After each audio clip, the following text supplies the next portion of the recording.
Okay, hello everyone. For our first example, we have the dimensions of the T-section of a cast iron beam are shown in the figure. How far is the centroid of the area above the base? So, una, identify muna natin kung ano nga ba yung pinapahanap.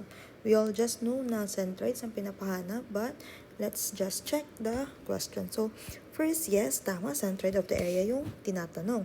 Pero, sabi niya pa dito, above the base. Ano bang ibig sabihin nun? Hindi po ba yung base is also tinatawag nating bottom part? So, ibig sabihin, andito sa part, mula dito, let's say, yan yung pinaka-X reference natin. Ngayon, ano ba yung mga data na kailangan natin? Hindi po ba kailangan natin ng area and ng location? Pero, ma-identify po ba natin yung location ng centroids if ganitong shape siya? Hindi po ba? Di ba po, hindi po natin ma-identify yung location kaagad neto kasi wala naman po tayong shape kaagad na T-shape. So, at the same time, magkaiba pa po yung pinaka-dimension nila. So, ano po ba yung gagawin natin? First, let's cut the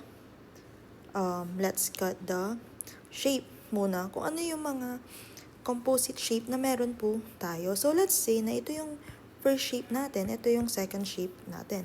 Para sa ating first shape, so,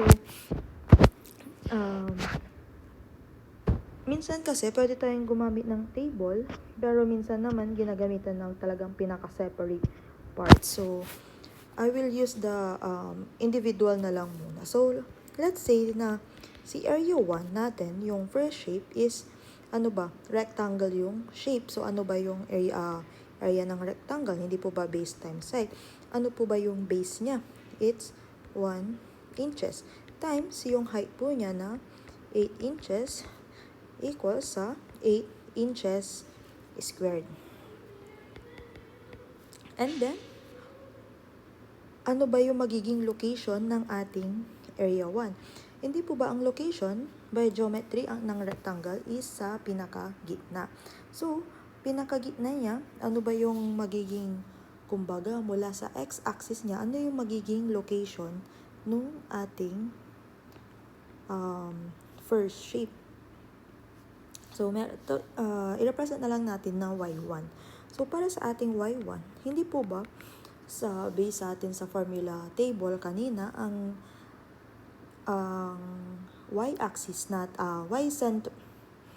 y bar ng ating rectangle is the height over 2. Kaso, pag height over 2 lang, ang mako-consider lang natin is mula dito sa kanyang centroid hanggang dito sa pinaka-bottom.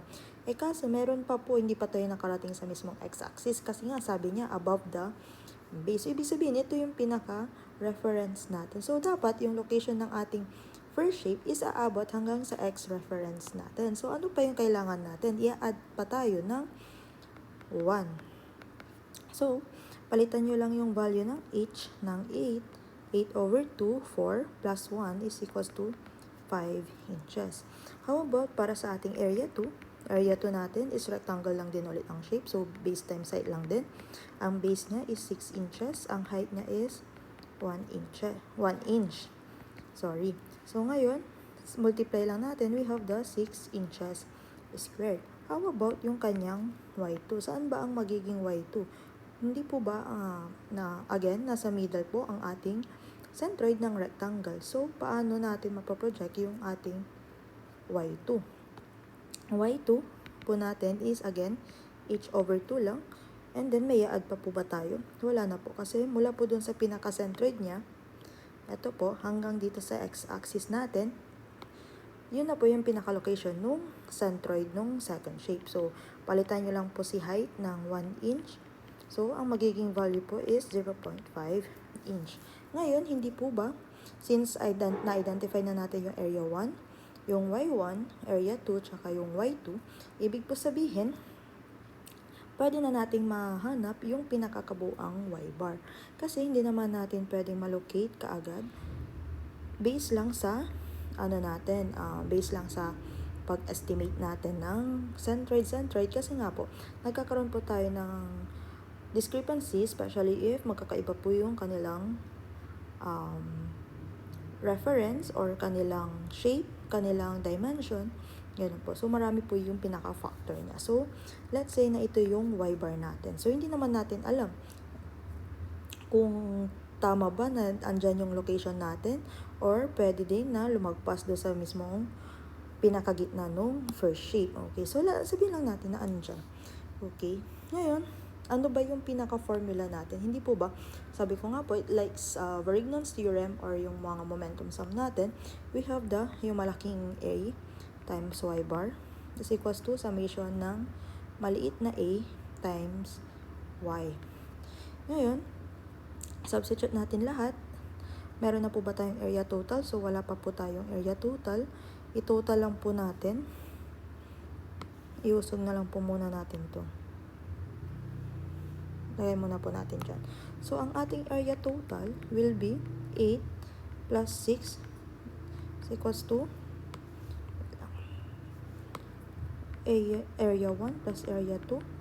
So, 8 plus 6 is equals to 14 inches squared. So, ibalik lang natin yung pinaka-Varignon's formula and then substitute natin lahat. 14 y bar is equals to, ano yung area 1 natin? We have the 8 times yung kanyang location na 5 plus yung 6 inches times yung location niya na 0.5. Therefore, ang magiging value ng ating y bar, iakyat lang natin konti ito. Ang magiging value ng ating y bar by using our calculator, igilid na lang natin siya dyan. So, you have the 14 alpha x equals shift, wait lang.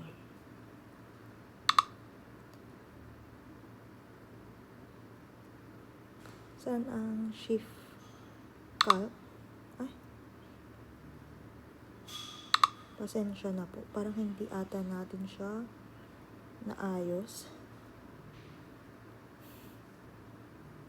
So, using our calculator na lang po. Parang medyo hindi ko po sure yan. So, ang magiging sagot po is 8 times 5 plus 6 over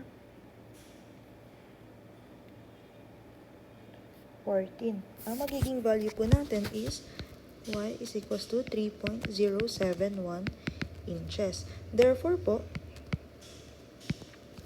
yung location natin is tama lang yung ina-assume natin or it can be mas mababa konti kasi 3.071 lang naman yung nahanap. So, ito is 3.071 above the, lagay lang natin, above the base. So, ngayon, sana po naintindihan nyo kung paano natin hinahanap. Unang-una, i-check nyo po kung ano yung pinaka-reference na pinapahanap niya or binanggit sa ating question.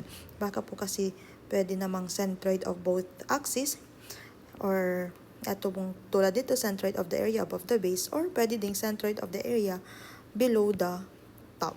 Parang ganun. So, I hope you double check kung ano yung mismong pinapahanap. So, ayun lang. I hope you understand and more example problems will be posted. If ever you have questions, please do message me through my messenger or through our GCR or group GC.